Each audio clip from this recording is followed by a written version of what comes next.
I stood in the darkened doorway of my own cabin, watching strangers in formal attire drinking my imported whiskey and lounging on my furniture.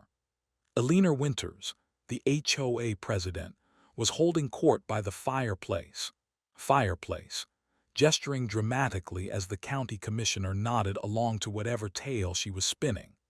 The security footage playing on my phone showed them entering 2 hours earlier, Alina using a key she had no right to possess. My grandfather's antique fishing rod had been moved to make room for a gaudy ice sculpture. Family photos were piled carelessly in a corner, replaced by tasteless art pieces. A waiter accidentally knocked over the urn containing my dog's ashes, barely pausing to sweep the remains under the rug with his foot. These people had no idea they were being recorded from 12 different angles. They had no clue that the rightful owner was watching their every move, documenting every trespass and violation. As Alina raised a toast in my great-grandmother's crystal glasses, I felt a cold resolve harden within me. That was the moment I decided. This would be the last party Alina Winters would ever throw in someone else's home. The cabin at Lake Pinewood had been my sanctuary for 3 years. After 15 years of corporate ladder climbing and saving every spare dollar, I had finally purchased this modest 2-bedroom retreat nestled among the pines. It was not extravagant by any measure, but the wraparound porch facing the water and the stone fireplace made it perfect. The water lapped gently against the private dock where I would sit for hours, finally finding the peace that had eluded me in the city. I knew when I purchased the property that it came with homeowner association obligations. The previous owner had explained that the HOA mainly handled road maintenance and community dock upkeep. The monthly fees seemed reasonable, and the rulebook was thin compared to urban developments. For the first 2 years, my interaction with the HOA consisted of paying quarterly dues and attending one annual meeting where we discussed repaving the community access road. Everything changed when Alina Winters became president. The first indication of trouble came in the form of a violation notice taped to my door. I had parked my truck on the gravel beside my cabin rather than in what she now designated as the official driveway. The fine was modest, $50, but the principle bothered me. My property deed clearly included the gravel area. I called Alina directly, attempting to discuss the matter reasonably. Her voice dripped with condescension when she answered. "Rules exist for the aesthetic harmony of our community," she explained as if speaking to a child. "Your vehicle is an eyesore from the lake view. I suggest you comply rather than fight this. You would not want to establish a difficult relationship with the board." I reluctantly paid the fine, believing it would be easier than creating conflict in my peaceful community. That first capitulation was blood in the water. Within weeks, another notice appeared regarding unapproved landscaping. The wildflowers I had planted to attract butterflies were deemed inconsistent with community standards. Another fine, this time $100. My neighbor Tom caught me removing the wildflowers the next day. "So she got to you too," he said, shaking his head. "Alina has been on a power trip since winning the election.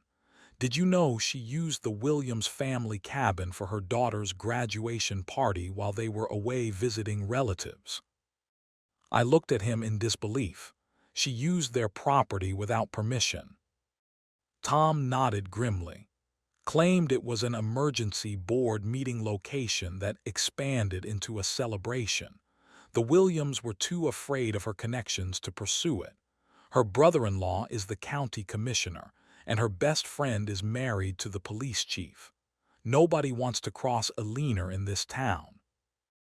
That evening, I noticed Alina's luxury Mercedes driving slowly past my property. She did not wave or acknowledge me standing on the porch.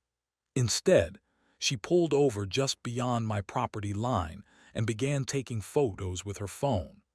Her perfectly coiffed blonde hair caught the setting sun as she smiled at whatever she was capturing in her viewfinder.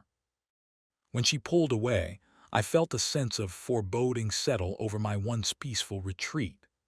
Eleanor Winters had set her sights on my cabin, and according to local gossip, that was never a good thing for the property owner. What I did not realize then was just how far she was willing to go to exert her perceived authority over my private property. The quarterly operations review required my presence at the corporate headquarters in Chicago.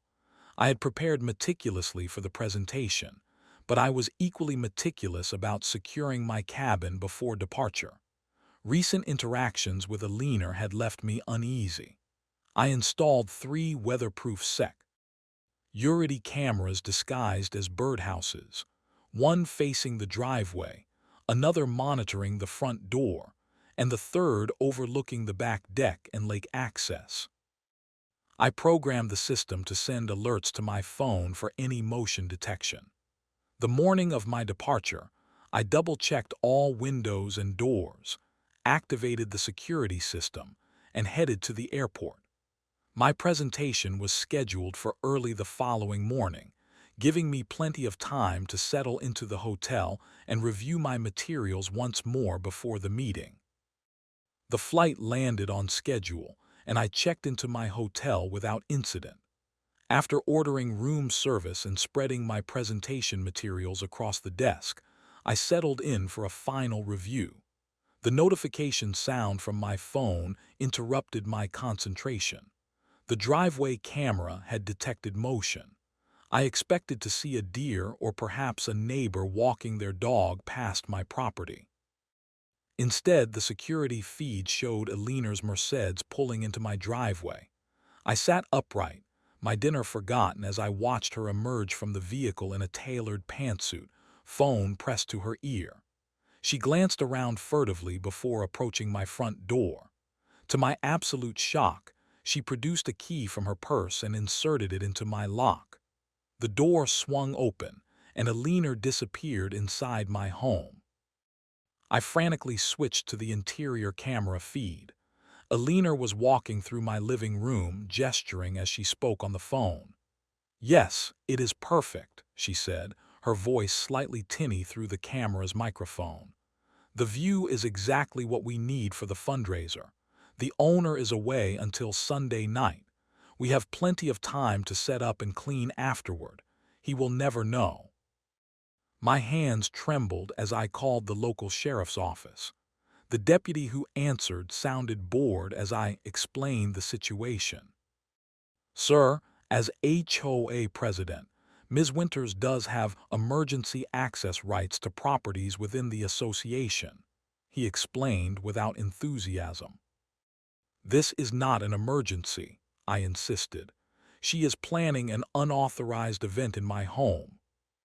"That would be a civil matter between you and the HOA," he replied.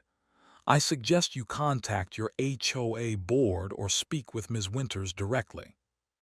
Frustration mounted as I watched more vehicles arrive at my property. Men in uniforms began unloading tables, chairs, and catering equipment. A florist arrived with elaborate arrangements.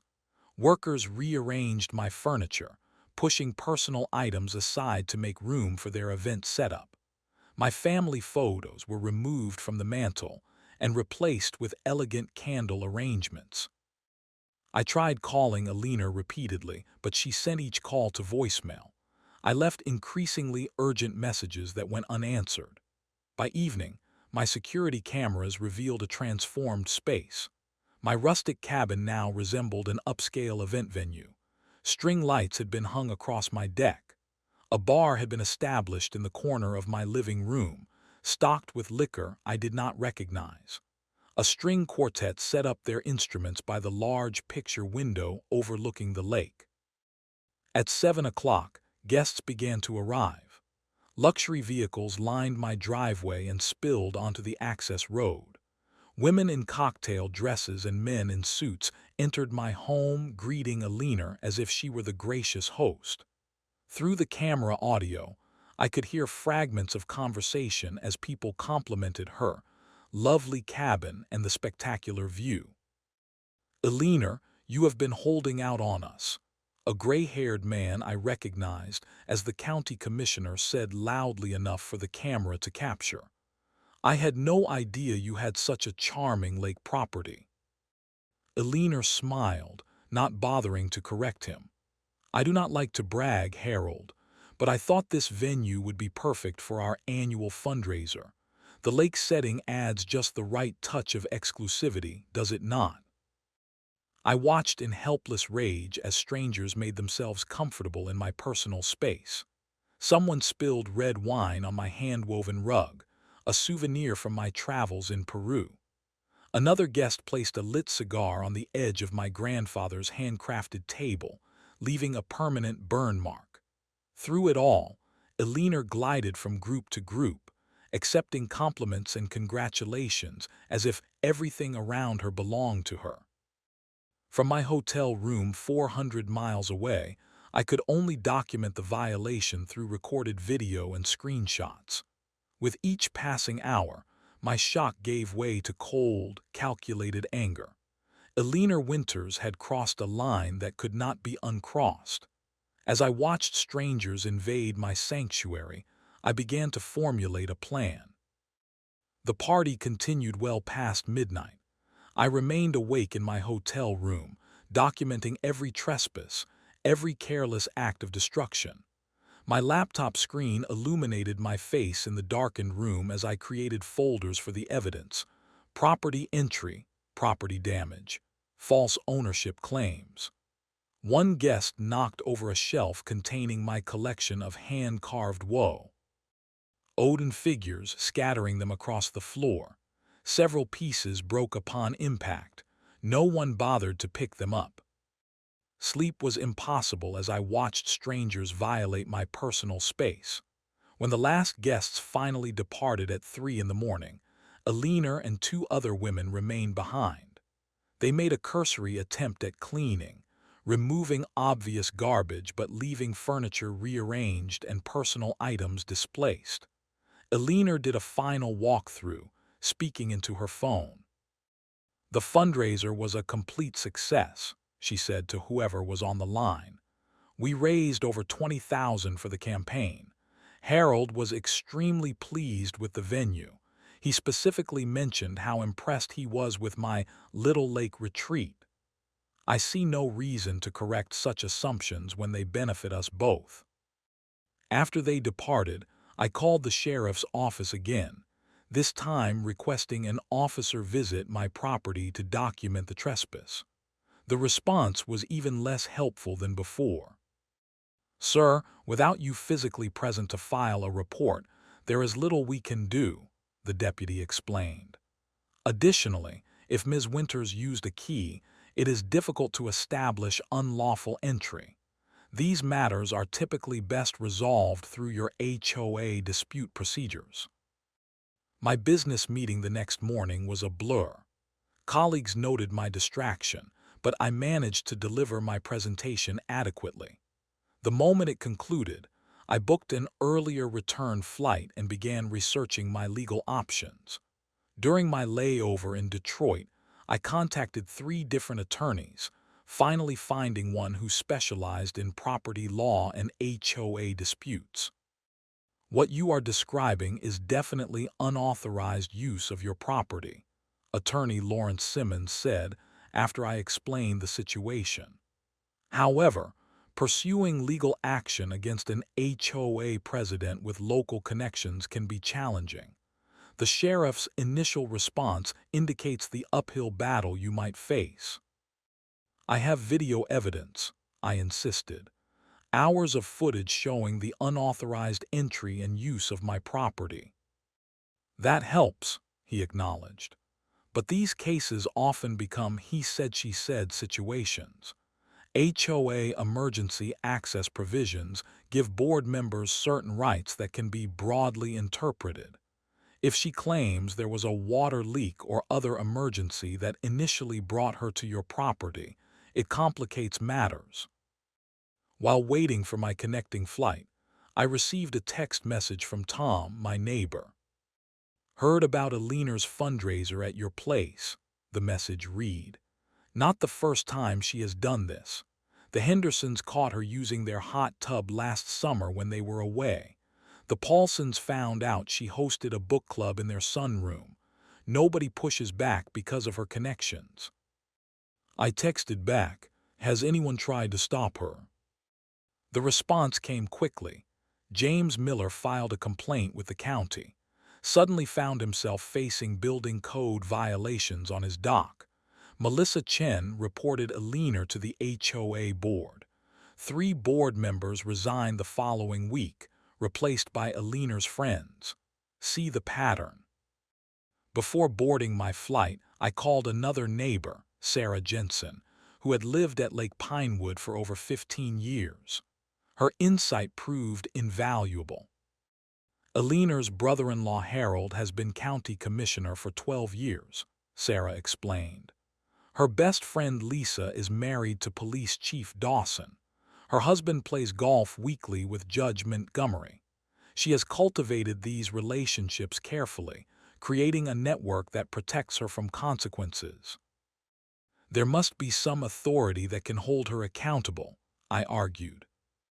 There is, Sarah said thoughtfully, but it would require irrefutable evidence that even her connections could not ignore, the kind of evidence that would make it politically dangerous for them to protect her.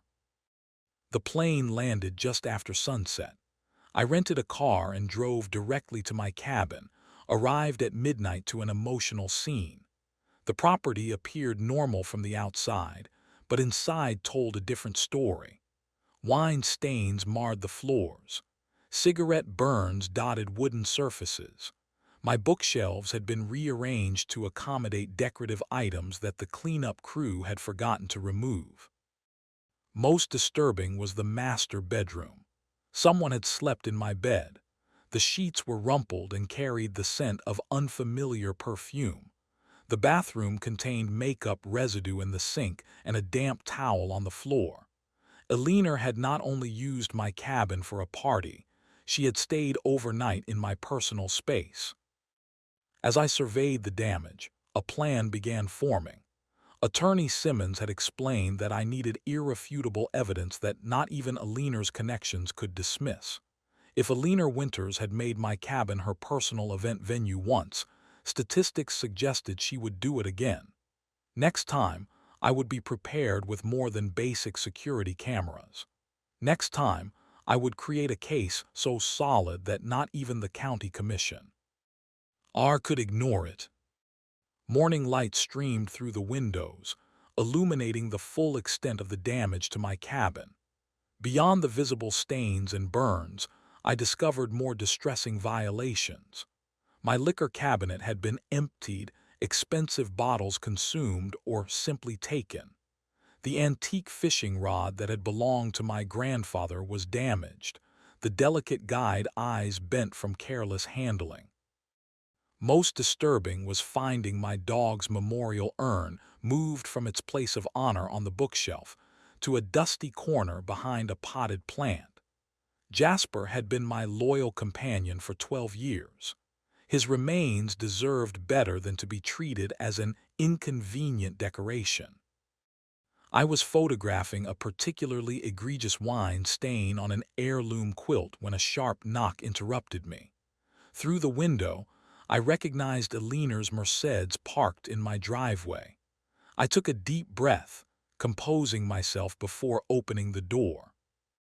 Alina Winters stood on my porch wearing designer sunglasses and a cream-colored pantsuit that probably cost more than my monthly mortgage payment. Her expression registered momentary surprise at seeing me before quickly resetting to practiced confidence. "You have returned early," she observed, glancing past me into the cabin. "I was just checking on the property. As HOA president, I make routine inspections when owners are away. Inspections that include hosting fundraisers and sleeping in my bed," I asked, keeping my voice deliberately calm. A flicker of unease crossed her features before being replaced by indignation. "I do not appreciate your tone or implication. There was a reported water leak in this section of the community. I entered to ensure your property was not damaged. Everything else is simply a misunderstanding." I stepped aside, gesturing to the interior. "And these damages, the missing liquor, my personal items moved and broken, all misunderstandings." Eleanor's eyes narrowed behind her designer frames. "I have no knowledge of any damages. Perhaps you should be more careful about securing your property before extended absences." Her voice lowered slightly. "Lake Pinewood is a close community with certain standards and expectations. New property owners who create conflict often find this is not the right fit for them." The threat was thinly veiled but unmistakable. She turned to leave, then paused. "The annual HOA fee reassessment is next month. As president, I have considerable influence over individual property evaluations, something to consider before making unfounded accusations." After she left, I contacted Attorney Simmons again, explaining the encounter and implied threats. He sighed heavily. "This confirms what we discussed about her connections making traditional legal remedies difficult," he said. "However, there are alternative approaches. What you need is incontrovertible evidence of wrongdoing that would be politically untenable for her connections to ignore." That afternoon, I began researching surveillance equipment. I needed to understand the legal boundaries between security measures and booby traps, which would be illegal regardless of the circumstances. According to Illinois state law, I could install any reasonable security measure on my private property as long as it did not pose physical danger to others. Audio and video recording were permitted within my own home without notification, though certain restrictions applied to bathrooms and bedrooms. I placed an order for multiple high-definition cameras with night vision capability and advanced motion detection.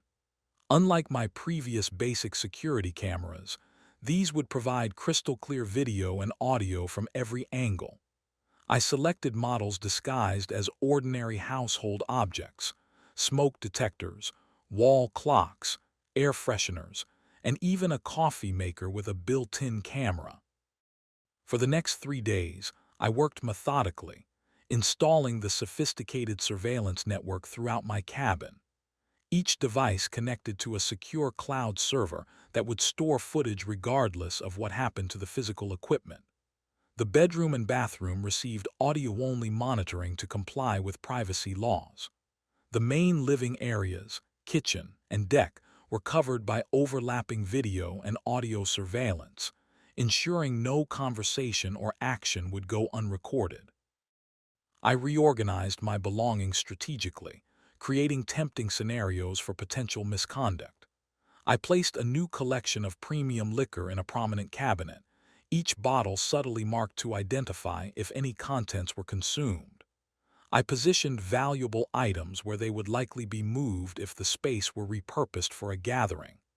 In the master bedroom, I installed a bed sensor that would alert me if anyone used the bed in my absence. The final touch was a guest book on the coffee table, innocuously labeled Lake Memories.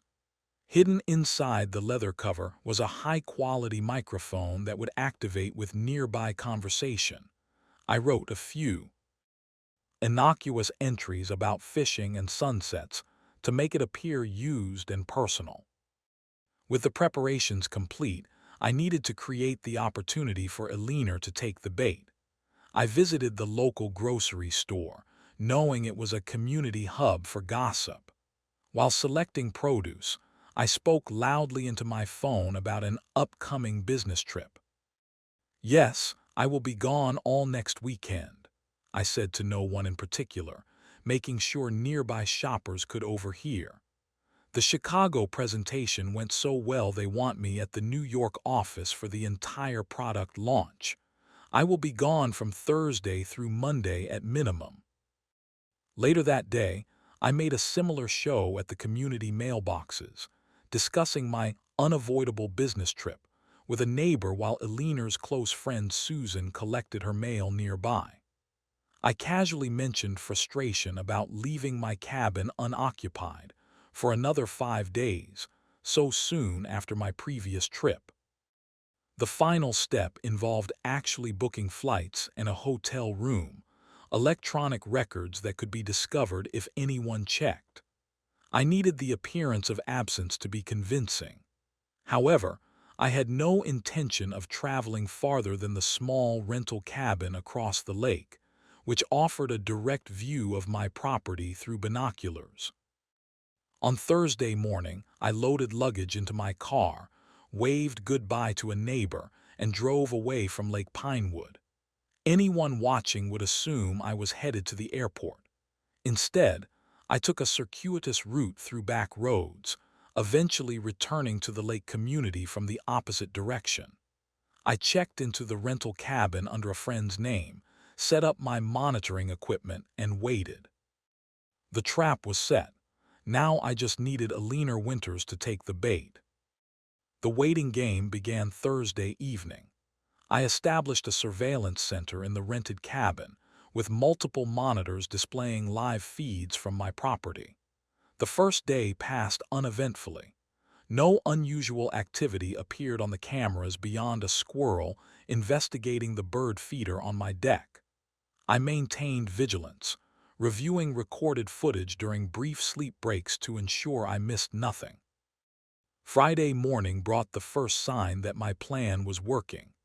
At precisely 9:43 a.m., Eleanor's Mercedes pulled into my driveway.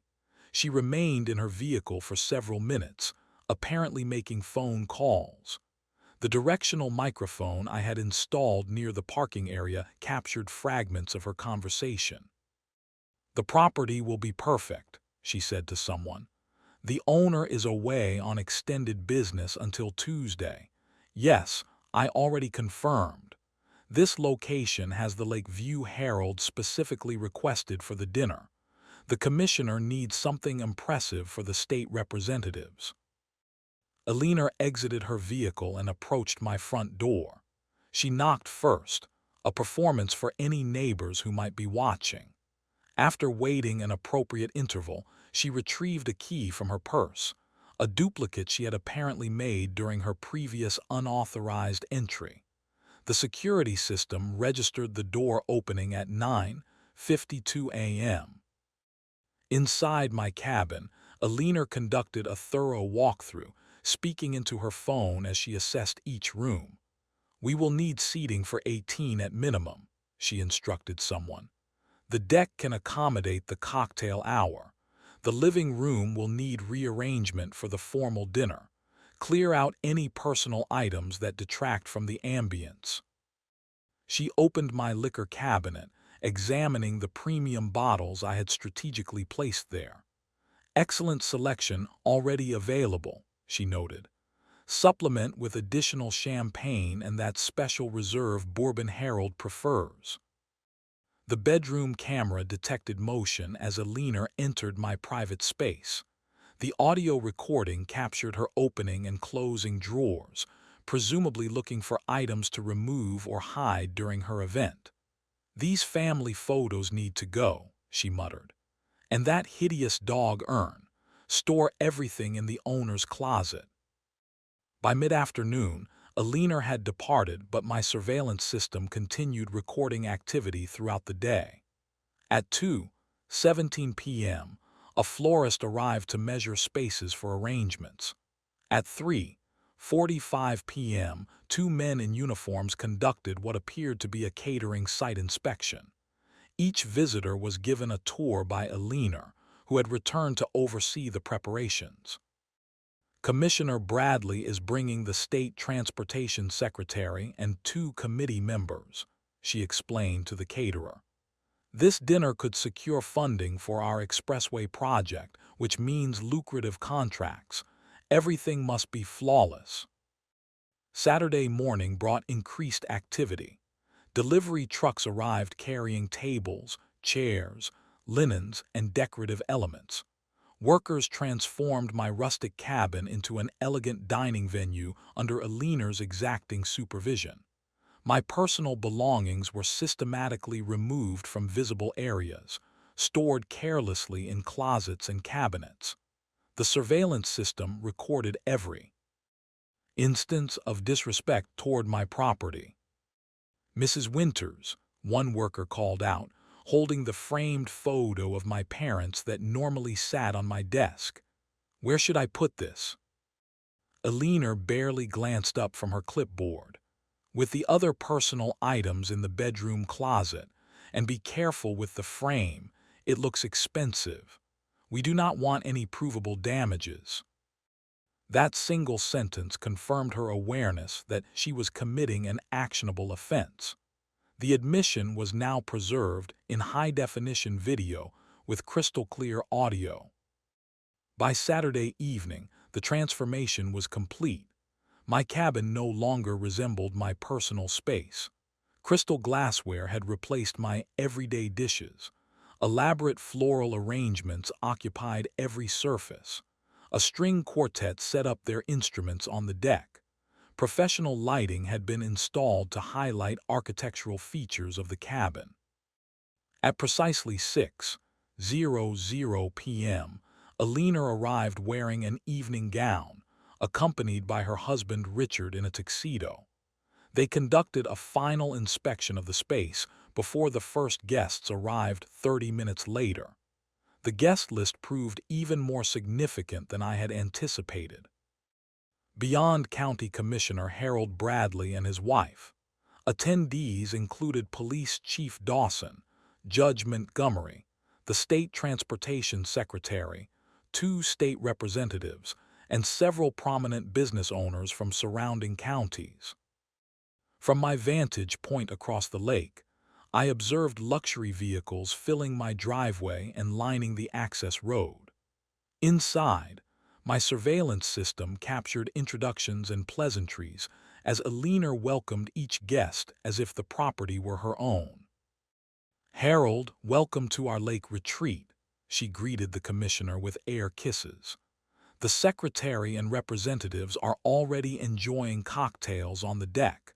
Let me show you around before dinner."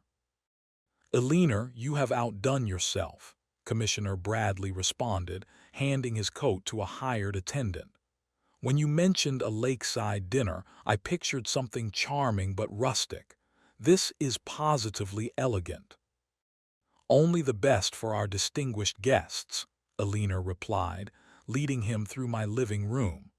"Richard and I do not use this property often enough. It seems a waste not to share it for important occasions." The evening progressed with dinner served at 8. 18 guests sat around an extended table in my redecorated living room, dining on catered gourmet food.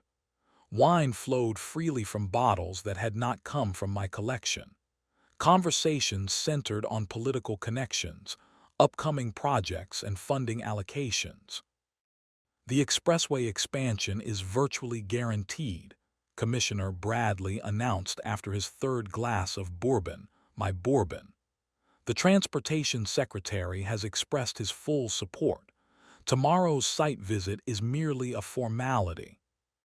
Alina beamed at this news.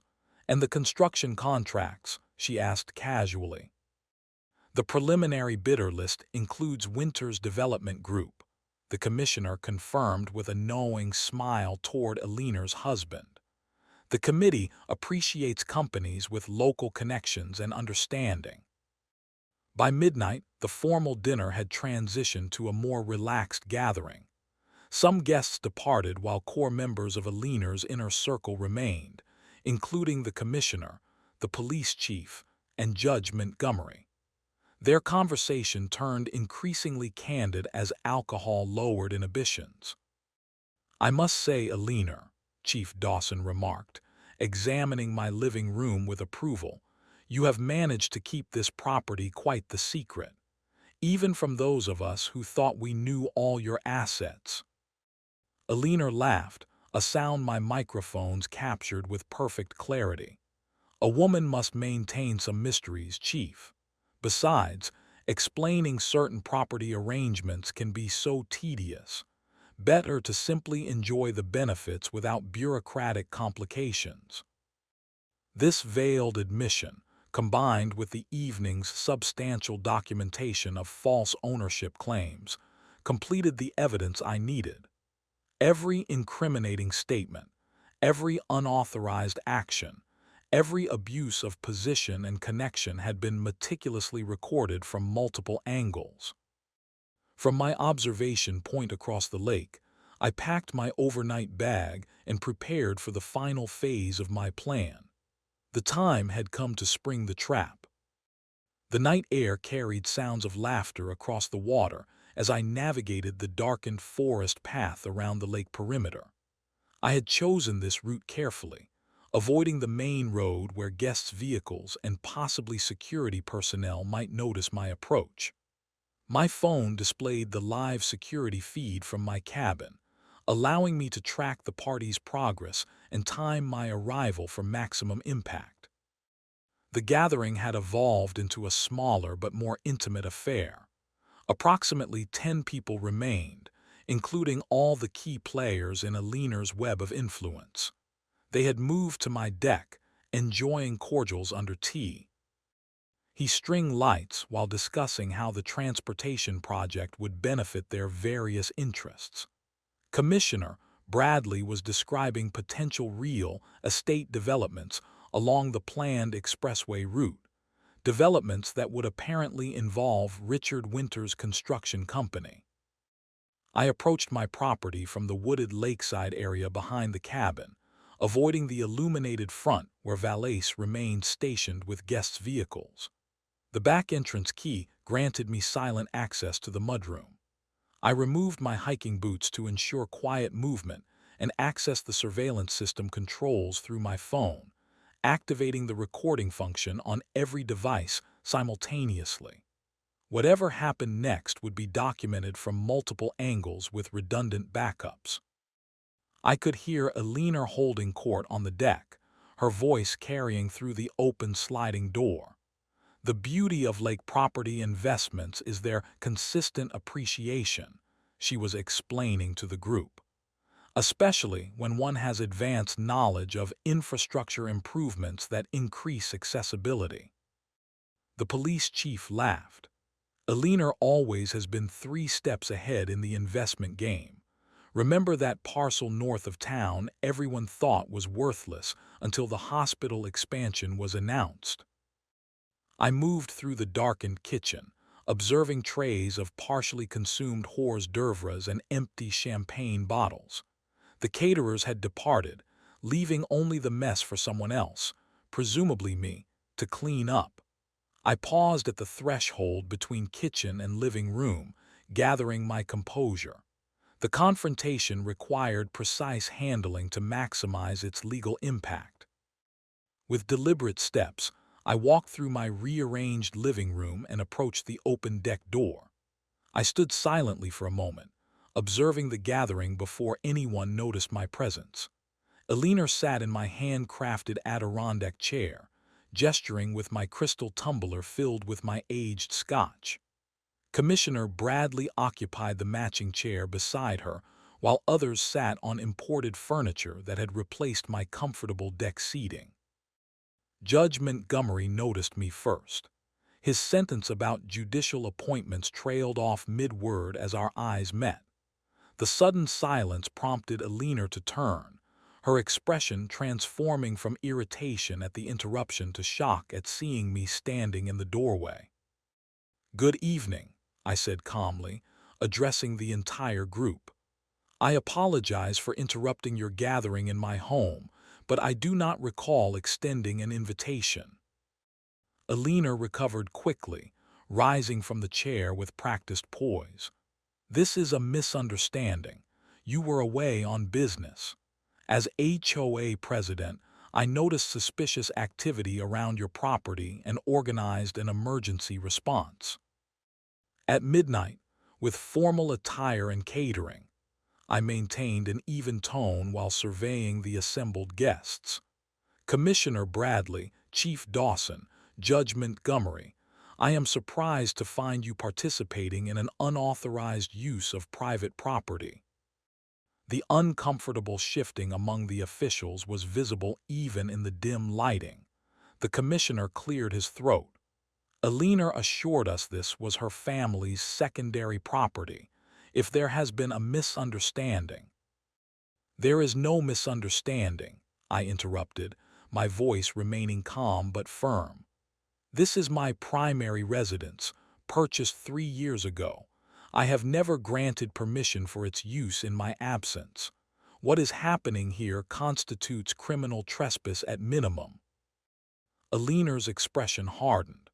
"You are making serious allegations without understanding the community dynamics at Lake Pinewood.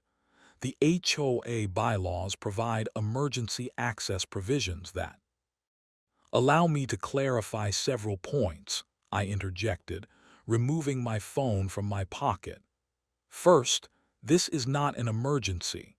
Second, I have documented Ms. Winter's unauthorized entry and use of my property extensively." I activated the living room television through my phone's remote function. The screen illuminated, displaying a grid of surveillance feeds from throughout the cabin. Every room in this house has been under continuous audio and video surveillance since Thursday morning. I have recorded Ms. Winters explicitly stating her intention to use my property for private gain while I was allegedly away. I have documented her claiming ownership of this property to all of you and planning the removal and concealment of my personal belongings. The shocked silence that followed was profound. Alina's face drained of color as she recognized the implications. Chief Dawson studied the surveillance grid with professional assessment, clearly identifying the extensive coverage that had captured their every word and action. "Additionally," I continued, "this is not the first such incident. Ms. Winters previously used my property for an unauthorized fundraiser last week, which resulted in significant property damage. That incident was also documented, though with less sophisticated equipment." Commissioner Bradley stood abruptly. "I believe I should depart. This appears to be a private dispute between neighbors." "Before anyone leaves," I said, my voice taking on an edge for the first time, "you should know that complete recordings of tonight's discussions regarding the Expressway project, contract allocations, and advanced knowledge of development opportunities have been automatically uploaded to secure cloud storage. The State Ethics Board and several news organizations will receive copies if this matter is not addressed appropriately." Judge Montgomery set down his drink carefully. "That would constitute blackmail, young man." "Not at all, Your Honor. I am merely explaining the safeguards I have implemented to ensure that my legitimate complaint receives proper attention despite Ms. Winter's connections. I have no interest in embarrassing anyone who acts ethically from this point forward." One by one, the guests began making excuses to leave. The commissioner and police chief studiously avoided eye contact with Alina as they retreated through the front door. Judge Montgomery paused briefly, looking between Alina and me with a calculating expression before following the others. Within 15 minutes, only Alina, her husband Richard, and I remained in the suddenly quiet cabin. The string lights continued to twinkle over the deck, illuminating the abandoned drinks and dessert plates left by the hastily departed guests. "You have made a serious mistake," Alina said, her voice low and dangerous. "You have no idea the difficulties I can create for you." I smiled slightly. "Actually, Alina, I believe I do. That is precisely why I have been so thorough in my preparations. Now, I suggest you both leave my property immediately. We can discuss restitution for damages through our respective attorneys tomorrow." As they gathered their belongings, Richard whispered something to Alina that my microphones barely caught. "This is exactly what I warned you about. Eventually, someone was going to fight back. The legal proceedings against Alina Winters began the following week. Attorney Simmons presented the overwhelming evidence to the district attorney's office, bypassing the local police department entirely. The high-definition recordings left no room for misinterpretation or denial. Alina had been explicitly claiming ownership of my property to government officials while using it for activities that blended personal profit with political influence. The criminal charges included breaking and entering, criminal trespass, property damage, and misuse of HOA authority. The civil suit addressed the property damages from both unauthorized events, emotional distress, and punitive damages designed to prevent future misconduct. Most damaging to Alina's defense was the recording of her instructing workers to hide my belongings carefully to avoid provable damages, a clear admission of knowledge and intent.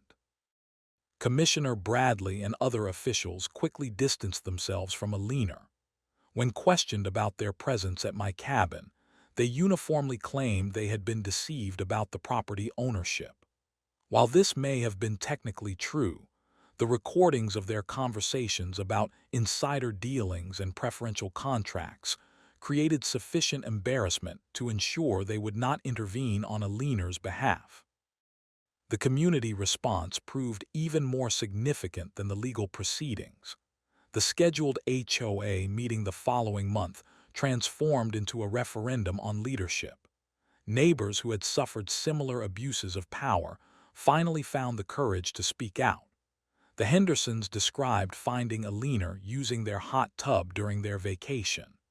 The Paulsons recounted returning early from a trip to discover a book club meeting in their sunroom. James Miller detailed the retaliatory building code violations filed against his dock after he complained about Alina's conduct. When the vote was called, Alina was removed from the HOA presidency unanimously. The board membership was completely restructured with term limits and explicit rules about property access. The emergency entry provision that Alina had exploited was rewritten to require documentation, secondary authorization, and immediate notification of the property owner. Alina and Richard Winters put their lake house on the market 3 weeks later. The civil case settled out of court for an undisclosed sum that more than covered the damage to my property and legal expenses. The criminal charges resulted in probation, community service, and a public apology that clearly pained Alina to deliver. The expressway project underwent additional scrutiny, and the bidding process was reopened with enhanced transparency requirements. My relationships with the lake community transformed in unexpected ways.